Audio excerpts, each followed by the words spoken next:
Assalamu alaikum and welcome to the debate with myself, Chris Banbury. Today we confront a pressing question as we mark a quarter of century in the case of Dr. Aafia Siddiqui the West, the longest political prisoner.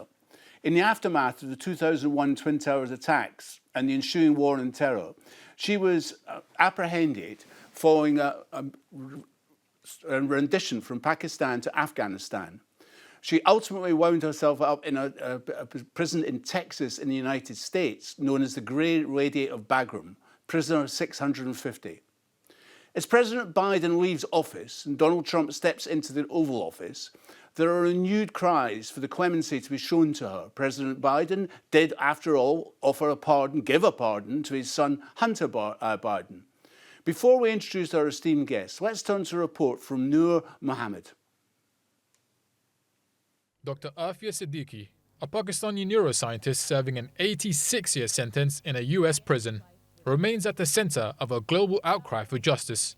Her detention, trial, and treatment have drawn widespread condemnation from human rights advocates who argue that she is a victim of the post-9/11 war on terror. Dr. Siddiqui was abducted in Karachi in 2003, alongside her 3 young children during a joint US-Pakistan intelligence operation.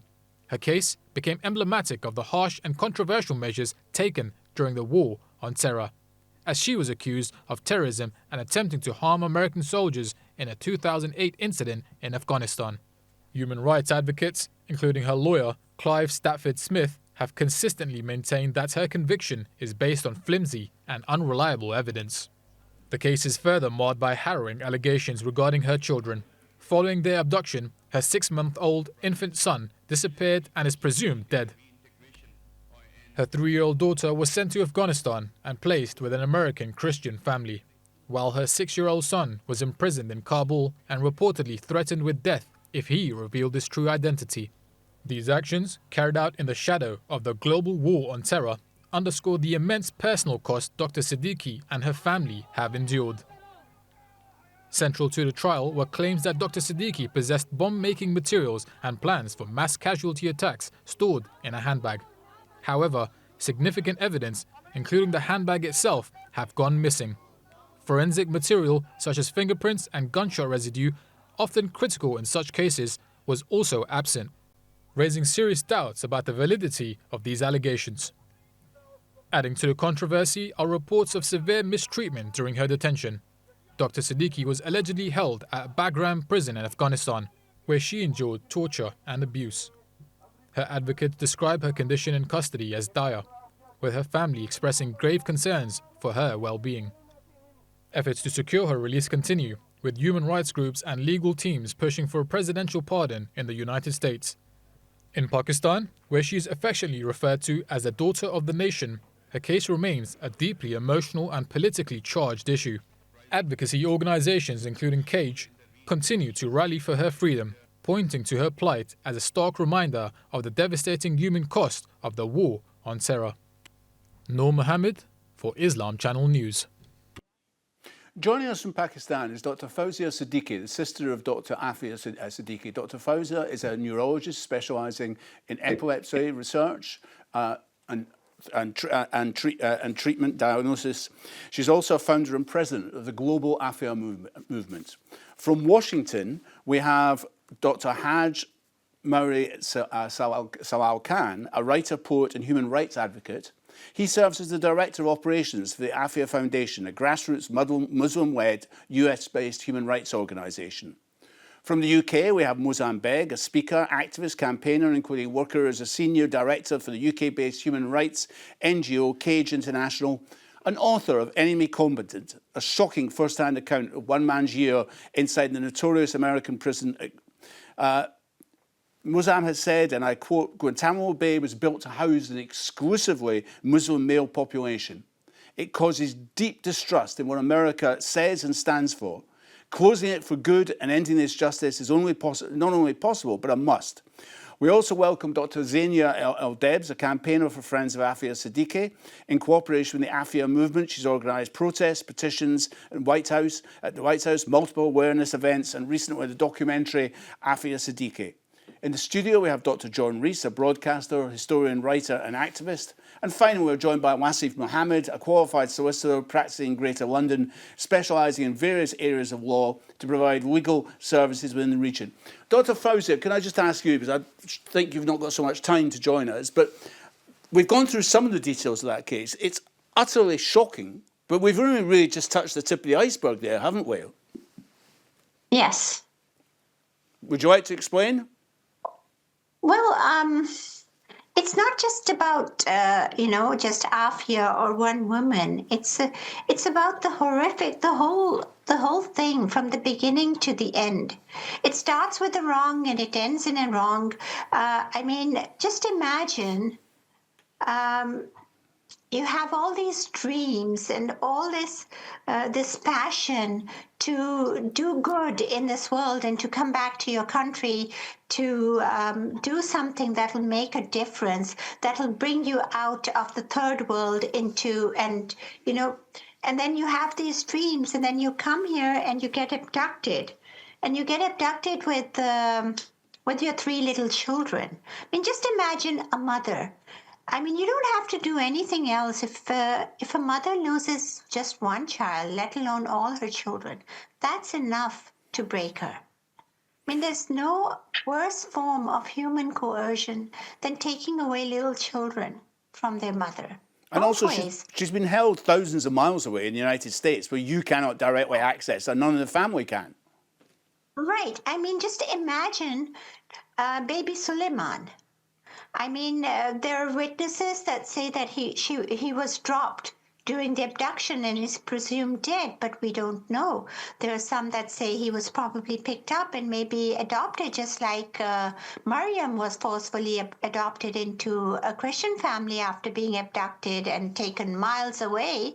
And the worst thing is, and I'll quote Aafia's son when I managed to get him back, and I asked him that, I looked at his body and the marks and all, and I asked him what kind of torture and did they really hurt you very badly and that, and with tears in his eyes, he just sat by me and he said, if they had cut me up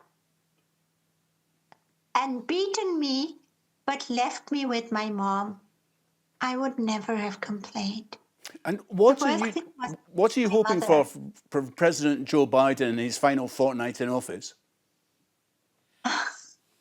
Well, some form of humanity, some form of compassion.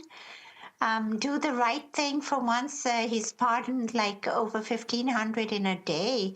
And when he pardoned his son, he made a public statement that he believes in compassion and second chances. And he said that he believes that his son was charged and his sentence was politically motivated because of his position and everything. So doesn't the same thing apply to Aafia? Now, Mozambique, just take us back and remind you, because this is now a relatively isolated case, but this was on an industrial scale, wasn't it, back in the day?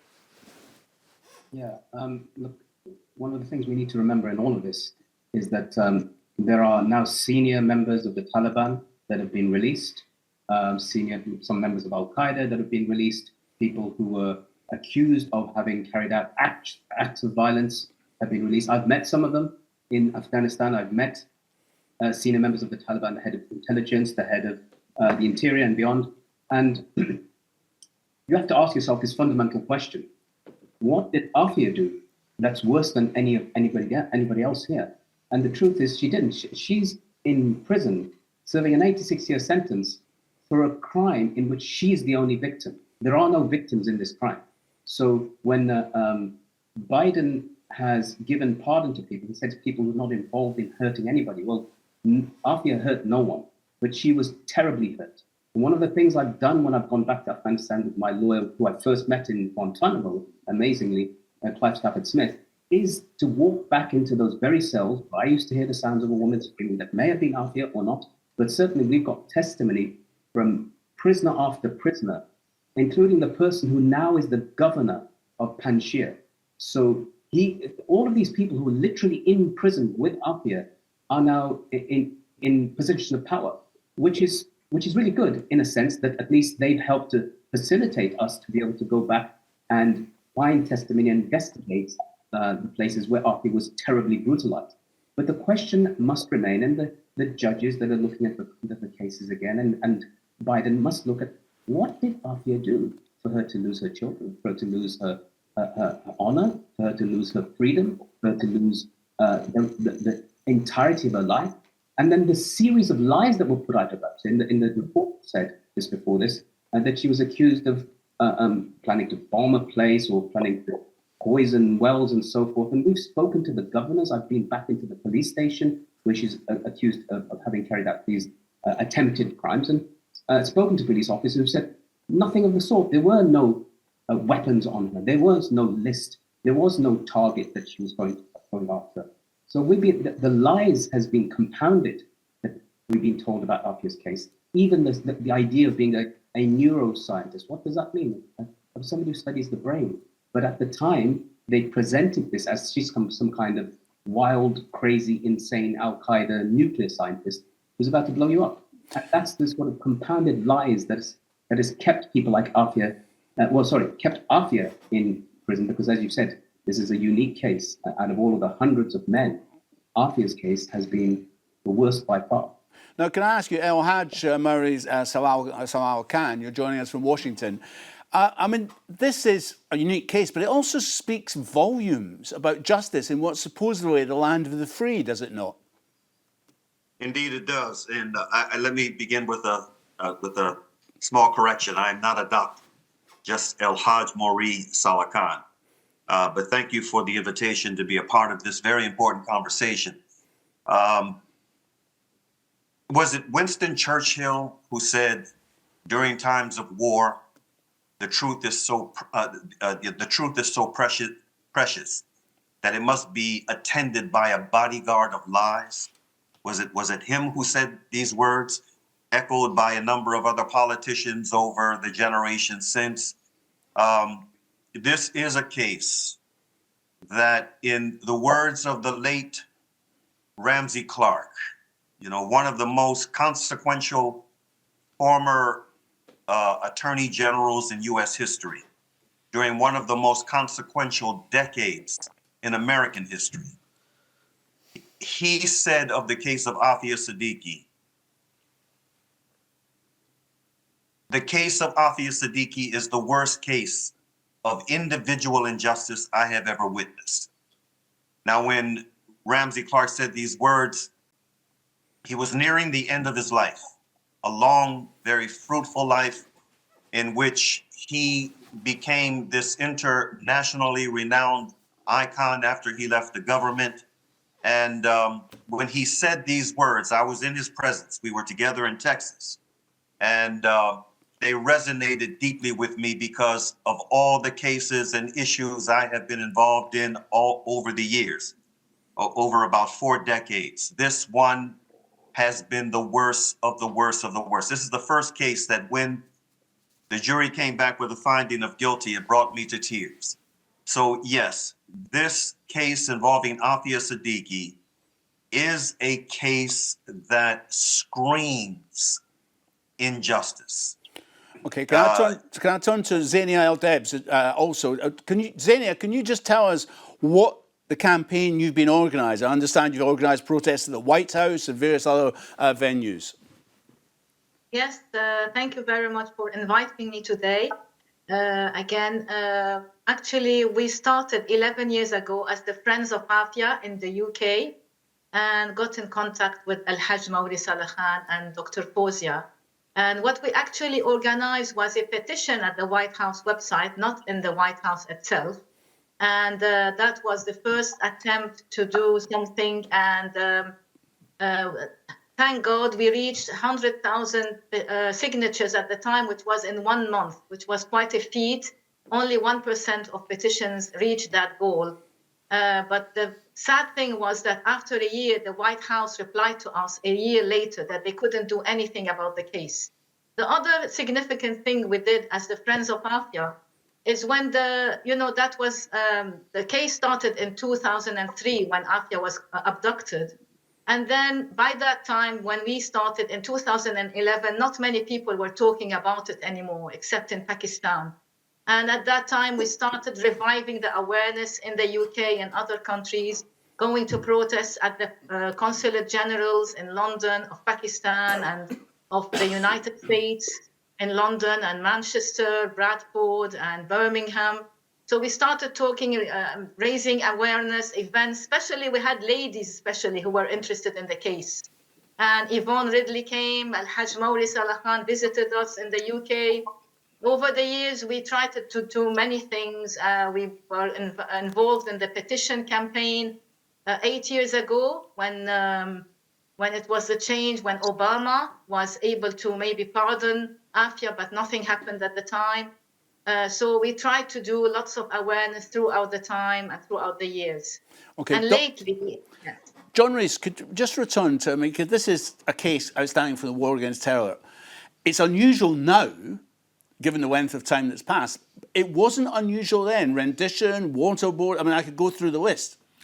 Yes, well, I think you have to see that period as a period in which the normal laws didn't apply, where the normal legal procedures, and we could say a lot in criticism of those, but even those, however flawed they might be, simply didn't apply. These were political trials and political processes right across the board. They assumed guilt. There was never a proper legal process in which the innocence or otherwise of the accused was properly examined by juries. They were simply accusations made by an enraged state machine. The people were simply victims. They weren't ever defendants. And the consequence has been wholesale injustice. And if I may interject, this is a direct product of the war against terror, the invasion of Afghanistan and Iraq. Yes, because the American state machine and its allied state machines had decided on imperial policy, and the people that were in the way were simply disposed of in quick order. Wasif Mahmoud, I cannot imagine this happening in virtually any other case. I've gone through many cases of injustice I know aware of, Irish prisoners in Britain and so on and so forth. This is a product of an Islamophobic agenda, which was feeding that clash of civilizations, war and terror agenda, isn't it? It certainly is. From our perspective, you have to look at it as lawyers and say, well, any lawyer looking at this in terms of how you produce evidence, the tools and the structures that you have available to you to help your client, none of those have been available to her. And this is the key thing, because what the global war on terror has done is it's decimated the rule of law. It's decimated the idea of fundamental concepts, things like habeas corpus. You know what?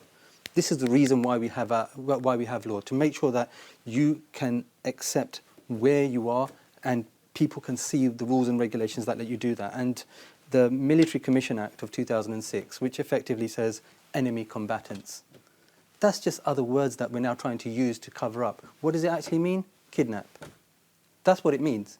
And so this is the kind of thing that we're trying to do. We're trying to use words as counters to basically get another result that we want. And that's what the law has been a complete failure in, and why we as lawyers are pulling our hair out in relation to how we can help some of the people in these particular situations. Now, Dr. Fawzia, it's incredible listening to you, listening to the family, the case. Just simply on the level of human, to lose your family, to lose your children. Surely this must be, how is it not resonating around the world as a sense of injustice? Why isn't it? At this point, I think that, a lot of people who do feel are actually, it is starting to resonate, and thanks to all of you and the awareness that everyone is creating, it resonated with the people of Pakistan. In Pakistan, it had become a norm. Thousands of people were picked up. Thousands still remain missing for over 20 years now. And people are still being picked up, so everyone could relate with that. Women and children were picked up, and so this is something enforced disappearance or whatever you want to call it. It is kidnapping, abduction, and it is holding people without a due process or, any access to court. And if any access is given, it's given after years of torture that after they, torture you, coerce you, and like in Aafia's case, you take away her children, and take away any mother's children, or put a child in front of anyone and say we're going to cut his hand or even his little finger and that, and the mother is going to scream and say, "Don't hurt my child! I'll do anything." If you tell me to confess to, Cain killing anything, the Great Tsunami or anything, I've done it all. Just let my kids go. Don't hurt my kids. What mother would not do that? She was coerced into that. And why was she done that? As Brother Muslim said, that, it was all faulty intelligence and a whole bunch of you can call it lies or whatever you want to call them, but it was just a time where, so in Pakistan it resonated with people. So when I called for action for Aafia, and I emailed everyone, and I did a lot of things at that time, we had a dictator, and a lot of public things could not happen, but I would, say, for my breakfast tea and my evening tea would be sending hundreds of emails to every human rights organization. And that's why when some reports came of screams from Afghanistan, people immediately thought of Aafia, that this could be Aafia, and the people in Pakistan could resonate with me. Mozam, so that helped. Okay, Mozam, can I just ask you, many people must think the war on terror, that's in the past now, we've moved on. But it's not, we haven't moved on, it's still there, isn't it? It's still part of our daily lives. The war on terror is going to continue for a while because it's aftershocks, it's nasty byproducts. Remember, the wars, the invasions, Afghanistan and so forth, but the byproducts were places like Guantanamo, the renditions program. Aafia fits in both, you see. She doesn't just fit into the rendition program and the aftermath. She's actually then taken into, and what the United States would claim is that she's taken to justice. But actually what she's taken to is deep and severe injustice. Because as everybody has pointed out, after 9/11, it was, are you going to believe us or are you going to believe the terrorists? That's what it was. It was a simple binary. Are you, as George Bush said, you're either with us or you're with the terrorists. In this war, there is no Switzerland. There is no middle ground. And as such, that's what happened.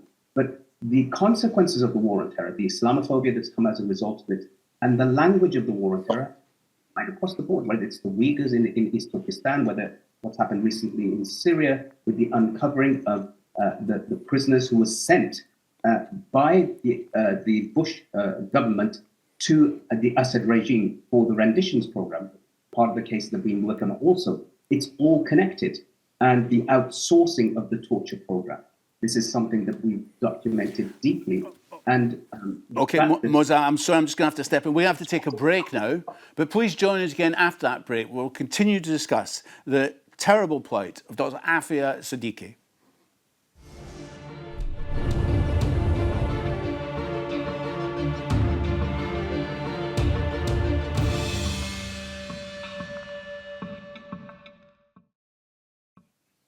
Welcome back to the debate with myself, Chris Banbury. We're continuing to discuss the dreadful case of Dr. Aafia Siddiqui. Can I just turn to you, Haj Mauri Salakin? There's going to be a change in 2 weeks, I believe. 2 weeks, there'll be a change in the presidency of the United States with Donald Trump coming in. A number of Muslims, I remember in Michigan, Detroit, Michigan, a number of imams expressing support for Trump. Do you think this will make any difference, the arrival of Trump in the White House? Difference in terms of what? In terms of this case and in general, human rights. Well, my hope, I'm not holding my breath, but my hope is that Joe Biden will do the right thing before he leaves office. But if he doesn't, the challenge, the struggle is going to continue. I don't see any possibility of Donald Trump doing the right thing without continued pressure being brought to bear around this case. So the struggle must continue. Okay, and Zania Al-Debs, I mean, how are we going to put that pressure on, both on Biden and his remaining few days in office, but also if we don't get that pardon, on the new Trump administration? Right. We've already started a campaign, I Am Aafia, which is another petition campaign. We're at 750,000 of people signing this petition. We want to reach 1 million to try and encourage Biden now to see that we have all this backing of 1 million people around the world who are asking for Dr. Aafia to be freed, to be pardoned. And the struggle will continue. As we produced a documentary 1 year ago called Aafia Siddiqui, The True Story, which was released just a few months back.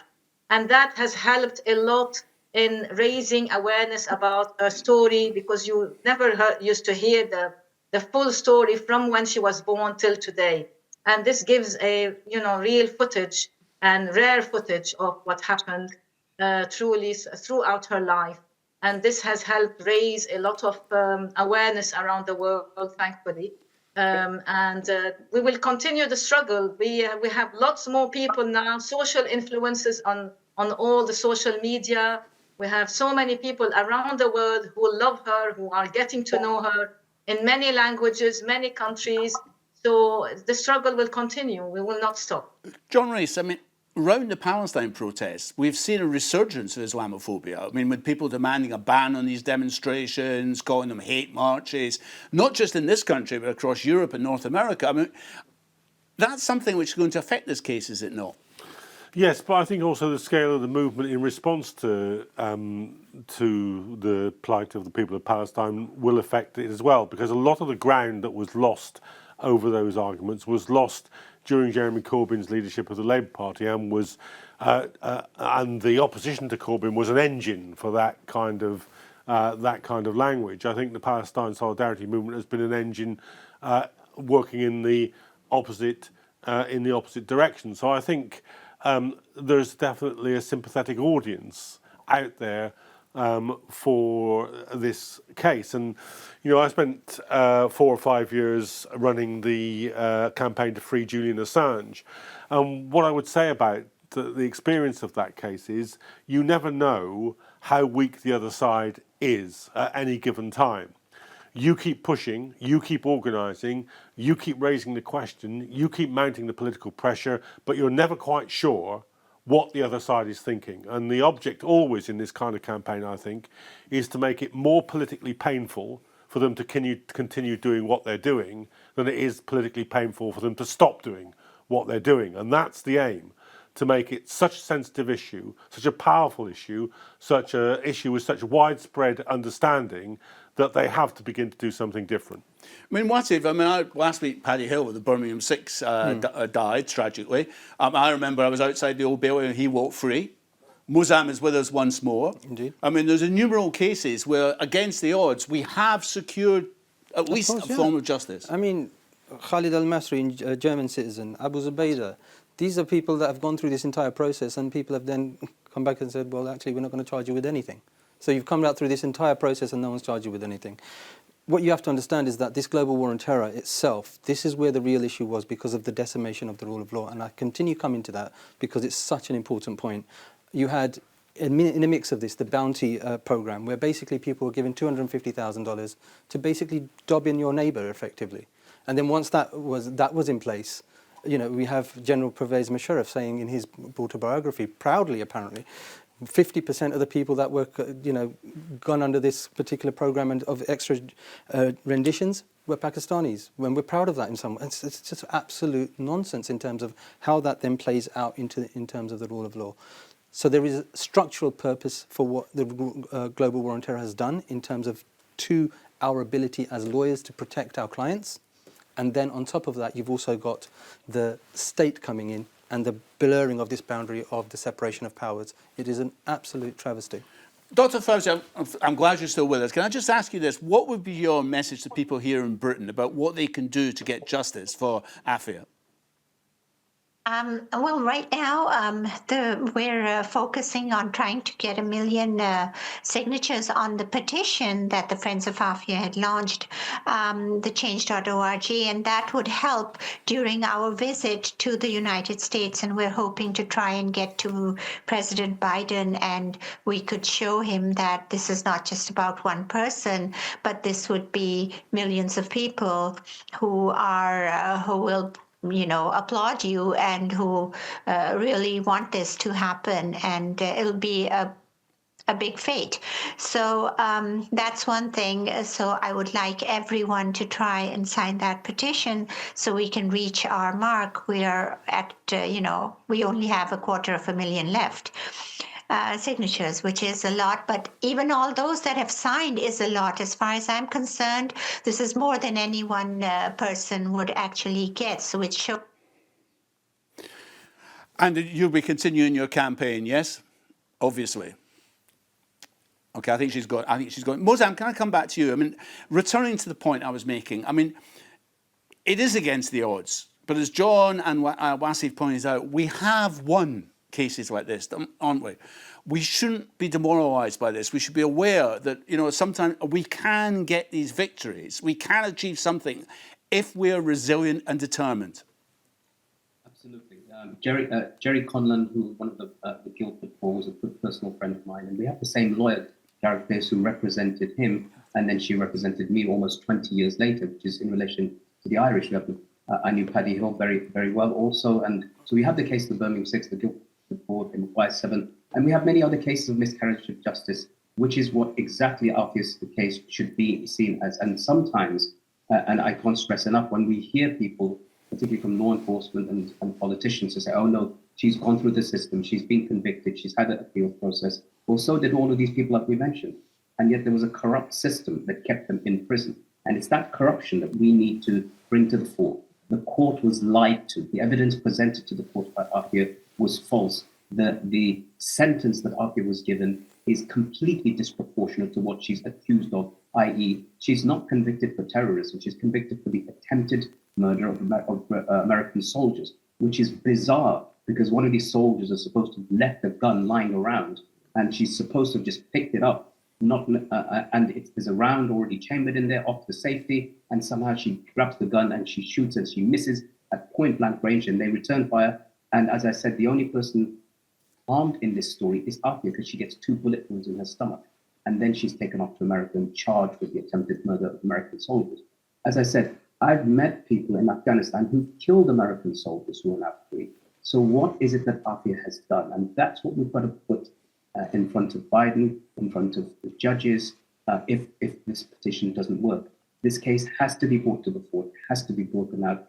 All the lies that were given in court, all of the testimony that we have now from survivors who happened to Aafia, and that has to come to the fore. And somebody along the line will say, eventually in America, that this Aafia, what happened to her was one of the greatest injustices in modern times. And we did it to a woman, to a mother, to her children. Aafia's 2 kids, by the way, Maryam and Ahmed, were US citizens. And the fact that US citizens would be treated this way, one is taken to a juvenile prison at the age of 6 years old, Ahmed, and the other, as you've heard, Maryam, is taken to a Christian evangelist family and brought up by them in Kabul. It's unbelievable that they could accept this for any other US citizens. Now, Al-Hajj Murray Salal Khan, how much is this case known in the United States? Because we've seen a powerful movement emerge in the United States in solidarity with Palestine. Things seem to be changing there. But has this case got any resonance in the United States itself? Yes, it is. For the years that I've been involved, and I've been involved in this case since 2009, I attended the entire trial from start to finish. It was like pulling teeth, initially trying to get many of our leaders and persons of influence on board, Muslims of influence on board. But alhamdulillah, through the efforts that have been made globally, of course, on the front line in Pakistan, in the UK, in South Africa, in Norway, and with the efforts that we've been making throughout the United States where she is being held, we've been able to build up a momentum that has been able to overcome the fear, the feelings of intimidation, and or just the lack on the part of some of just not having any interest in this at all, because if she was charged with these charges, she must have done something. Some of the folk thought, but alhamdulillah, we've overcome that now. Aafia Siddiqui has become one of the most well-known political prisoners in the world. And I used to, I no longer have to be in Texas, where Aafia is in prison, has been in prison now for a number of years at FMC Carswell. I no longer have to go to Texas in order for something to be done right there where she's being held. We've got a small group of very committed Muslims who are doing phenomenal work there on the front line. And so, again, and there are others, there are non-Muslims that have become involved in Aafia's case as well. And so, the fire is lit. It's not going to go out. Those who may wish for the interest around this case to just dissipate over time, it's not going to happen. And let me also say this in as a final thought. What has happened to Aafia Siddiqui, what has happened to, God only knows how many Muslims in the US and in other parts of the world, is connected to what is taking place right now in occupied Palestine. That genocide there and what has been happening here and in other places in the name of national security and a so-called war on terrorism, it is all interconnected. And as the Reverend Dr. Martin Luther King Jr. so eloquently stated more than a half century ago, injustice anywhere is a threat to justice everywhere. And more people within this global community are becoming aware of this reality and responding accordingly. So I'm feeling optimistic. Zaini Al-Debs, there are optimistic words from the United States. Are you heartened by that? Yes, a lot here in the UK. We have done lots of work. We have an incredible team working on the social media platforms. And as Haj Mauri said, it was a very taboo subject to speak about. I had to carry my courage in my hands to speak about the case of Aafia if I went into a mosque or I went to a meeting. But I'm so happy today that it is all, we have made a campaign and many messages, and the imams are speaking on it in the minbar on Friday, encouraging their congregation to sign the petition. The social influencers who would hardly ever speak about it now are putting that on their own Instagram accounts and social media accounts. So it's something that's spreading. And as we always used to hear, this is a test of the ummah. Are we going to overcome this obstacle? And I see that we have overcome the obstacle of fear, of this taboo subject. Now everybody's talking about it.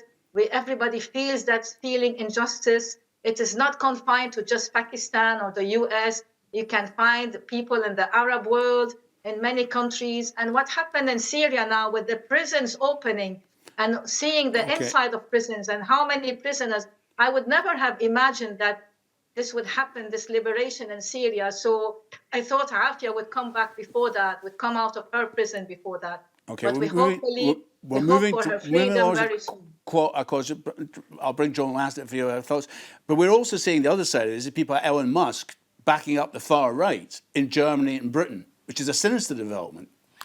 Yes, I mean, in a way, you can see the kind of remarks that Elon Musk made and that and the kind of politics that Trump represents as an attempt to make the war on terror and the politics associated with it a permanent feature not an emergency measure, not something that will last for some years, but something which is a permanent part of the political landscape. And the populist right are, famously casual about the rule of law. So that's a wider battle of which this is a part. Wasif, I saw you nodding away when our guest from America was saying about Palestine. These are connected, aren't they? Of course they are.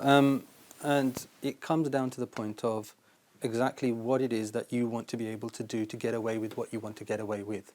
And this is what states are doing in terms of removing certain checks and balances that have taken centuries to kind of put in place, and for them to kind of move through that. I wanted to bring up a point that Dr. Fawzia had made, just to give a kind of an example from a legal point of view in terms of evidence. She talked about effectively secondary torture, the torture of not someone having done something to yourself, but having to look through a one-way glass to see another child being abused. That is some of the things that have happened in this particular case, where basically they've said, look, we're doing this, and so she's had to kind of make these kinds of confessions. That's the kind of thing we're looking at in terms of secondary torture. But I do want to bring a positive point on this as well in terms of where this case is going, because everyone else has said the case of this particular lady is so important. It's resonated beyond just the case itself now. It's like Amnesty when it says, we light a candle in the dark. It's better to light a candle in the dark than to curse the dark. Effectively, Aafia has become the light. I mean, Mozambique, I'm sure you would agree with that at that point. But just as a final point, I mean, we also need to remind ourselves this case is exceptional in the awfulness of it, but it's not exceptional in the sense that this is a programme which is instituted by the most powerful country in the world, and it's not gone away. It's still there. And so it's not exceptional in the sense that it's an industrial process implemented by the US and its allies like Britain.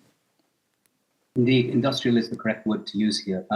Just in the past couple of weeks, and in fact, the past few days, we've had 11 prisoners that have been held without charge or trial in Guantanamo by the world's most vociferous advocate of human rights and justice.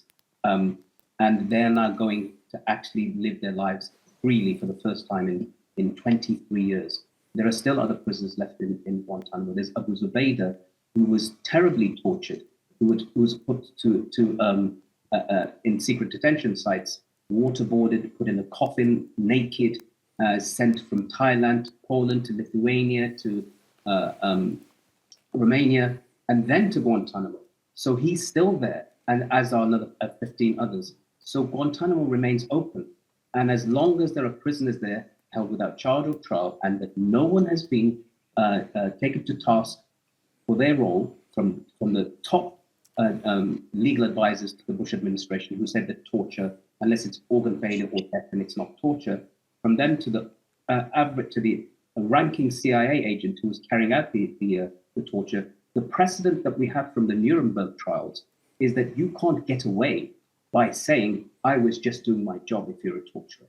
They must be held to account. And the irony of this is that Americans were waterboarded and Japanese by Japanese during World War II, and they were prosecuted for war crimes.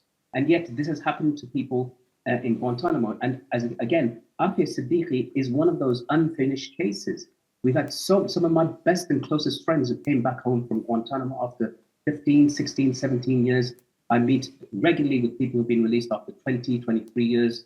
And the first thing they ask, is there anything we can do for Aafia? I don't mind if I would rip this as a message I got from Mahmoud Rahim, the last Afghan in Guantanamo, who still they said, please, if it means me remaining in Guantanamo, let it be so. But let Aafia go. And that's the passion which people feel. I mean, Haj Maurice Al-Khan, just coming back for you from the States. I mean, are you optimistic? I mean, things seem to be changing for the better in the United States. Or am I wrong? I am optimistic. Whether things are changing for the better in the United States, that's an interesting debate. I don't think things are getting better, but with the way that things are becoming more challenging, it is opening the way for folk who have been willfully in the blind willing to take their blinders off, willing to see things that are uncomfortable truths to have to admit to themselves. We call ourselves the land of liberty and justice for all. We call ourselves the leading democracy in the world. We call ourselves a nation that believes in the rule of law. And yet, in so many ways, we are witnessing quite the opposite. And so this is creating not only uncomfortable awareness, but it's also creating a tension. Can I thank you? And on that note, I'm sorry to interject, but can I thank you, Al-Hajj Maurice Salah Khan from Washington. Can I thank all our guests? This has been a highly illuminating case, and I hope viewers will take up this case and find out more about the case of Aafia Siddiqui and what can be done to help this poor woman. On that note, I'd like to end this edition of Debate. This is Chris Banbury from Islam Channel, thanking you for joining us. Join us again next week for The Debate.